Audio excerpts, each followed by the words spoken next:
جنت کے کتنے دروازے ہیں اور جہنم کے کتنے دروازے ہیں؟ سب سے پہلے تو اللہ سے دعا کرتے ہیں اللہ تعالیٰ ہمیں جنت میں بلا حساب و کتاب نبی علیہ السلام کا پڑوس نصیب فرمائے، آمین۔ اور اللہم اجرنا من النار، آمین۔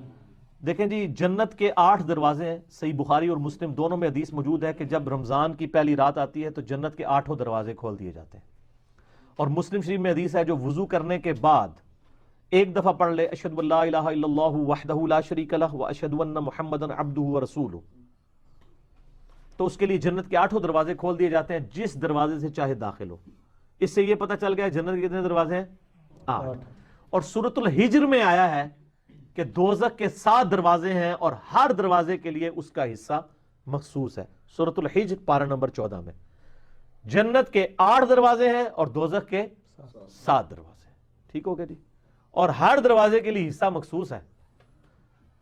وَلِعَوْذُ بِاللَّهِ تعالی اللہم اجرنا من النار، آمین۔ کیا غلاف کعبہ پر اتنا پیسہ لگانا درست ہے؟ غلط ہے۔ میرا تو بہت پہلے کلپ آیا ہوا ہے کہ کیوں پیسہ ضائع کر رہے ہیں غلاف کعبہ کے اوپر، اتنا ظلم ہے۔ یعنی سونے کی تار کے ساتھ آپ اس پہ ملینز آف ڈالر لگا کے اور اینڈ پہ کیا کرتے ہیں؟ غریبوں میں نہیں بانٹتے۔ چلو یہ ہونا کہ بعد میں بھی جو غلاف کعبہ کے ٹکڑے ہیں وہ بھی حکمرانوں کو گفٹ کر رہے ہوتے ہیں۔ سر اس پیسے کے ساتھ آپ غریب بندوں کی مدد کر سکتے ہیں۔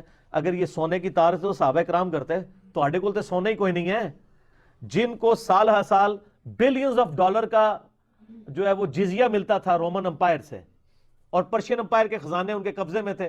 ان کے لیے مسئلہ تھا وہ غلاف کعبہ پوری سونے کی تار کا بنا دیتے۔ ان کی تربیت نبی علیہ السلام نے کی تھی، وہ فضول خرچیاں نہیں کرتے تھے۔ یہ تو پھکی ہے ناستے کہ صحابہ غریب نہیں سن، تو آڑے تو زیادہ امیر سن۔ وہ گنبد بھی سونے کا بنوا دیتے جو آپ نے 650 سال بعد جا کے رکھا ہے، حالانکہ گنبد کی ٹیکنالوجی قبل از مسیح ہے۔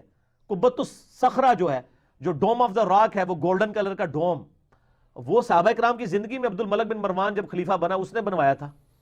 تو وہ ایک ڈوم نبی علیہ السلام کی قبر مبارک پہ بھی رکھ سکتا تھا، لیکن ان کو پتا تھا۔ مسلم شریف میں آج ہمیں حدیث پتہ ہے کہ میں تمہیں منع کرتا ہوں قبروں کو پکا کرنے سے، ان پر عمارت بنانے سے اور ان پر بیٹھنے سے۔ تو اس لیے انہوں نے یہ حرکت نہیں کی ہے، ورنہ وہ اس وقت یہ کر سکتے تھے۔ تو سوال کیا تھا؟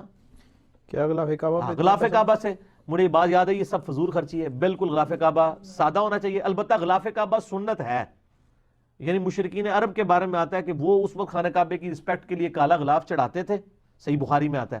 نبی علیہ السلام نے اسی کو کنٹینیو رکھا ہے، لیکن سمپل غلاف۔ یہ جو ہے نا، اب تو اس سے بھی آگے انہوں نے بادشاہوں کے نام لکھے ہوتے ہیں اس کے اوپر۔ آپ صرف آیتیں پڑھ رہے ہوتے ہیں، ہم ان بادشاہوں کے نام بھی پڑھ رہے ہوتے ہیں۔ بادشاہوں کے نام لکھنے کا کیا تک بنتا ہے غلاف کعبہ کے اوپر؟ آپ نے لکھنا ہے صحابہ کرام کے نام لکھیں، ٹھیک ہے؟ پھر خانہ کعبے کے بڑے بڑے دروازوں کے نام وہ کنگ فہد ڈور اور کنگ عبدالعزیز اور یہ رکھیں، میں یار صحابہ کرام کے نام رکھیں، اہل بیت کے رکھیں، ٹھیک ہے؟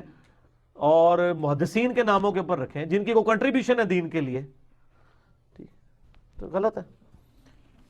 کیا غسل کعبہ کے لیے عطر کا استعمال درست ہے یا پھر زمزم سے غسل دینا چاہیے؟ آپ کا کیا موقف ہے؟ زمزم سے ہی مرحلہ دیتے ہیں، عطر اس میں مکس کرتے ہیں۔ وہ زمزم سے ہی غسل دینا چاہیے، حتیٰ کہ بخاری مسلم میں آتا ہے کہ نبی علیہ السلام کو جب شب معراج لے کے جانے لگے تھے تو جنت سے تشت لایا گیا، اور نبی علیہ السلام کہتے ہیں میرا سینہ چاک کیا، حضرت جبرائیل نے میرا دل نکالا اور اس کو اس سونے کے تشت میں جو جنت سے آیا تھا اس میں رکھ کے زمزم کے پانی سے دھویا۔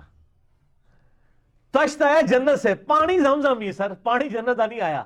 یہ زمزم بہت بڑی نعمت ہے، اور اس میں سے خون کا ایک لوتھڑا ریموو کیا گیا اور کہا گیا یہ دنیا کا حصہ تھا، پھر دوبارہ سے سلائی کر دی۔ اور صحابہ کرام کہتے ہیں ہم نے آپ کے سینے پہ وہ جو بائی پاس آپریشن ہوا تھا نا، اس کے باقاعدہ آپ کے سلائی کے نشان دیکھے ہوئے ہیں۔ وہ اس طرح نہیں جڑ گیا تھا کہ معجزانہ طور پہ جڑ گیا، بلکہ وہ سلائی کے نشان آپ کے یعنی سینے مبارک پہ موجود تھے۔ جب آپ یعنی قمیض ایسے اتارتے تھے یا کبھی چادر، تو وہ صحابہ کرام نے وہ نشان پوری سلائی کے دیکھیں جو حضرت جبرائیل نے اپنے ہاتھوں سے کر کے جوڑا ہوا تھا۔ تو وہ زمزم سے تھا، تو زمزم جیسا تو پانی کوئی نہیں ہے۔ غلاف کعبہ جو خانہ کعبہ کو جو غسل دیا جاتا ہے نا، وہ زمزم کے اندر میرا عطر مکس کر کے دیا جاتا ہے۔ تو زیادہ نہ مکس کریا کرو سر، بہت فضول خرچی ہے، تھوڑا جا کر لو، خیر ہے۔ اور یہاں پہ قبروں پہ بھی عطر سے دیا جاتا ہے، یہ اسی کو کاپی کیا گیا نا۔ وہاں غلاف کعبہ چڑھتا ہے، یہاں قبروں مزاروں پہ قبروں پہ چادریں چڑھتی ہیں۔ تو یہ وہ، اور جب ہم سمجھاتے ہیں وہ کہتے ہیں نہیں دیکھو جی شرک کتوں ہو گیا جی، اللہ دی کو قبر ہے، یہ تو بزرگوں دی قبر ہے، وہ کہانیاں کراندے ہو اللہ دے بندے ہو۔ بات یہ کہ جو رسپیکٹ اللہ اور اس کے رسول کی ہے وہ آپ نہیں کروا سکتے. شرک کی نہیں ہم بات کرتے, یہ بدعت ہے. آپ وہ کیوں ویل کر رہے ہیں؟ نبی علیہ السلام اپنا پسینہ مبارک صحابہ کو دیتے تھے, صحیح بخاری مسلم میں آتا ہے, خوشبو کے لیے. تو آٹے بزرگوں کے پسینے کی تو بو آمدی ہے.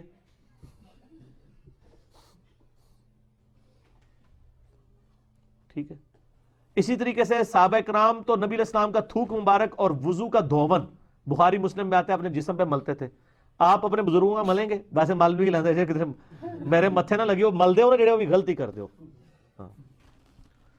بس تھوک چٹیا کرو, نال ایک ویڈیو بنا کے یوٹیوب تے چڑھایا کرو, تاکہ اسی گوریاں نو دسیے کہ اے جنا یہ بدتی مسلمان نے, یہ ساڈے لے مسلمان نہیں نے, یہ کلمہ گو مسلمان نے. ٹھیک ہے, صحیح. ہماری مساجد میں جو خوبصورتی کے اوپر لاکھوں روپیہ اور میناروں پر لاکھوں روپیہ خرچ ہوتا ہے, کیا یہ حلال ہے؟ ٹوٹلی حرام ہے جی. بخاری مسلم میں قیامت کی نشانیوں میں سے, ابو داؤد میں یہ حدیث موجود ہے کہ قیامت کی نشانیوں میں سے یہ نشانی ہے کہ لوگ فخریہ مساجد بنوائیں. آپ گاؤں ایریا میں دیکھیں, جٹوں کی مسجد لادا ہے, رائیوں کی لادا ہے, مغلوں کی لادا ہے. اور یہاں پہ بھی, یہاں میں آپ کو ایک مسجد بتاؤں, مسجد ٹوٹلی, اس مسجد کے اندر نا ہارڈلی 50 نمازی آتے ہیں, لیکن ساتھ منار جو ہے وہ 15-16 لاکھ, 8 سے 10-12 سال پہلے انہوں نے جنی کی مسجد ہے نا اوڈا ہی بڑا منار نال کھلایا ہوا ہے. فضول خرچی, صرف یہ بتانے کے لیے کہ منار والی مسجد ہے جی. کہتا جی دوروں پتہ لگ جائے, اور سر منار دیکھ کے کوئی مسجد میں نہیں آتا, آپ کے سپیکروں کی آواز ہی ماشاءاللہ کافی پہنچانے کے لیے. اتنے بڑے منار بنانے کی اور پیسے خرچ کرنے کی ضرورت کیا ہے؟ مسجد کے ٹوائلٹ اچھے بنائیں, مسجد ایئر کنڈیشن کریں, قالین اچھے, یہاں پہ پیسہ لگائیں. منار کے تو کوئی تک ہی نہیں بنتا کہ اتنا زیادہ پیسہ اس کے اوپر لگا دیا جائے. چھوٹے چھوٹے منار آپ نے بنانے ہیں چھت کے اوپر, چھوٹے بورڈ, ایک صرف ڈیکوریشن کے طور پہ, یا لوگوں کو پتہ چل جائے کہ یہ مسجد ہے وہ ٹھیک ہے. اتنا اونچا منار 100 فٹ, ایک بناتا ہے 90, دوسرا 100 بنا جاتا ہے, تیسرا 110 بناتا ہے. بالکل فضول ہے. اور یاد رکھیں مسجد کے اندر, جو مسجد کے اندر یہ جو آرائش کرتے ہیں نا, یہ بھی حرام ہے. کئی احادیث اس پہ گواہ ہیں کہ نبی علیہ السلام نے ناپسند فرمایا. اس سے بڑھ کے تو یہ ہے, بخاری مسلم میں موجود ہے, آپ نے ایک دفعہ ایک منقش چادر پہنی تھی, تو آپ نے نماز کے بعد وہ اتار دی, اور حضرت عائشہ سے کہا کہ یہ چادر مطلب اس نے مجھے نماز میں مشغول کر دیا.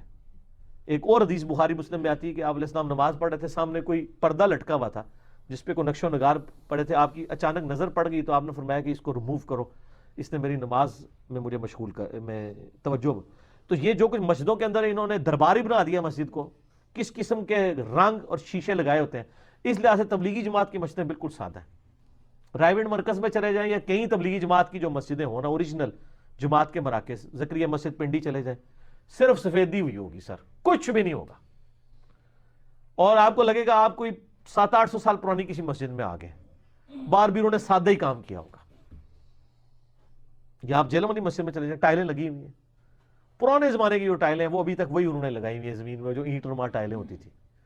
ٹھیک ہے, سادگی ہونی چاہیے. علی بھائی آج کا آخری سوال ہے. شکر الحمدللہ. علی بھائی, مولانا طارق جمیل اور مولانا طاہر القادری کا حضرت معاویہ ابن سفیان کے بارے میں کیا موقف ہے, ذرا تفصیل سے بتا دیجیے. چنگا سوال آخری رکھا جائے, کیونکہ کتمان حق حرام ہے. اور پلیز اپنا عقیدہ بھی بتا دیں. اپنے ہی بتاتا ہوں. فرقہ واریت کے لانے سے بالا تر ہو. جی, فرقہ واری کی لعنت, کتمان حق میرے بھائی یہ ہوتا ہے جو قرآن اور حدیث میں آئے نا وہ آپ چھپائے نا, تو اس پہ لعنت ہے. کوئی اپنے عقیدے چھپائے بیٹھا ہوا ہے, اس کی ذمہ داری میری نہیں ہے کہ میں لوگوں کو بتاؤں کہ جی اے اندر ہے کہندا جے, باہر ہے کہندا جے. یہ کوئی دین نہیں ہے. ڈاکٹر طاہر القادری صاحب کا کیا عقیدہ ہے, مولانا طارق جمیل صاحب کا کیا عقیدہ ہے, یہ وہ خود ہی جواب دیں. باقی جو ان کی ویڈیوز سے ظاہر ہوتا ہے وہ تو مطلب ظاہر ہے کہ حضرت علی کو حق میں مانتے ہیں, اور حضرت علی کے مخالفین کو پولیٹیکل ٹرم میں باغی مانتے ہیں. باغی سے مراد کافر یا اسلام سے خارج نہیں. وہ حدیث ہے نا بخاری کی, تقتلک فئۃ الباغیہ 2812, کہ عمار تجھے باغی جماعت قتل کرے گی تو ان کو اللہ کی طرف بلائے گا, جماعت دوزخ کی طرف بلائے گی. باقی جو میرا عقیدہ ہے, میں نے بارہا اپنے پمفلٹوں میں بھی لکھ دیا ہے کہ ہم ان کو صحابی مانتے ہیں لیکن غیر نبی مانتے ہیں, اور معصوم نہیں مانتے. جو ان کی غلطیاں ہوئی ہیں وہ غلطیاں ہیں, ان کی وجہ سے امت آج تک سفر کر رہی ہے. اور باقی اس بنیاد کے اوپر ان پہ لعنت کرنا حرام ہے. میرا یوٹیوب کے اوپر ایک کلپ ہے, حضرت معاویہ رضی اللہ تعالیٰ پر لعنت کرنا حرام ہے, وہ کلپ آپ دیکھ لیں, اس میں نے کھول کے چیزیں بیان کر دی ہیں. یہی عقیدہ ہے. باقی اگر آپ یہ چاہتے ہیں کہ ہم ان کو لا کے حضرت ابوبکر, عمر, عثمان و علی کی صف میں لا کے کھڑا کر دیں زبردستی, تو سر وہ تو آپ کے بزرگ بھی تیار نہیں ہوئے ہیں. آپ لوگوں نے بھی نعرہ حق 4 یار ہی لگایا, حق 5 یار نعرہ کوئی نہیں ہے. خلافت راشدہ حق 4 یار ہی کہتے ہیں, وہ 4 ہی یار ہیں, ابوبکر, عمر, عثمان و علی رضی اللہ عنہم اجمعین وعلیہم السلام اجمعین. اور ایک اور میرا یوٹیوب پہ کلپ ہے, حضرت معاویہ خلیفہ راشد سوالیہ نشان. تو وہ ملک ہیں اور وہ ملک صاحب والے ملک نہیں تو، لیکن بادشاہ ہیں، مسلمان ہیں، کلمہ گو تھے، صحابی تھے. ٹھیک ہے، ہم اپنے ساتھ ان کا کوئی کمپیریزن نہیں کرتے. بہرحال جو کچھ ان سے غلطیاں ہوئیں جو بخاری مسلم میں آئی ہیں، میرا کربلا والا ریسرچ پیپر پڑھ لیں، اور ایک ڈیٹیل لیکچر ہے، میں وہ کوٹ کرتا ہوں، وہ ضرور دیکھیں. رپلائی ٹو مولانا الیاس قادری اور حضرت معاویہ رضی اللہ تعالیٰ عنہ. وہ 2 گھنٹے کے لیکچر میں نے کئی ایک ٹروتھ ریویل کر کے آلریڈی 2 گھنٹے میں یہ عقیدہ ریکارڈ کروا دیا ہے. میرا عقیدہ وہی ہے جو بخاری و مسلم کی احادیث پڑھ کے ایک عام آدمی کو سمجھ آتا ہے کہ وہ صحابی تھے، غیر نبی تھے، معصوم نہیں تھے، ان سے غلطیاں ہوئی ہیں، خلیفہ راشد کے خلاف بغاوت ہوئی ہے جس کی وجہ سے وہ غلطی کے اوپر تھے. باقی اللہ جانے اور ان کا معاملہ جانے. ہم اللہ سے امید کرتے ہیں صرف حضرت معاویہ کے بارے میں نہیں، ہر وہ شخص جس نے کلمہ پڑھا ہے ان کے زمانے میں یہ قیامت تک آنے تک کہ انشاءاللہ وہ جنت میں جائے گا ایک نہ ایک دن انشاءاللہ تعالی. ٹھیک ہوگا جی. اللہ تعالیٰ سے دعا ہے جو حق بات میں نے کہی اللہ تعالیٰ ہمارے دلوں میں راسخ فرمائے.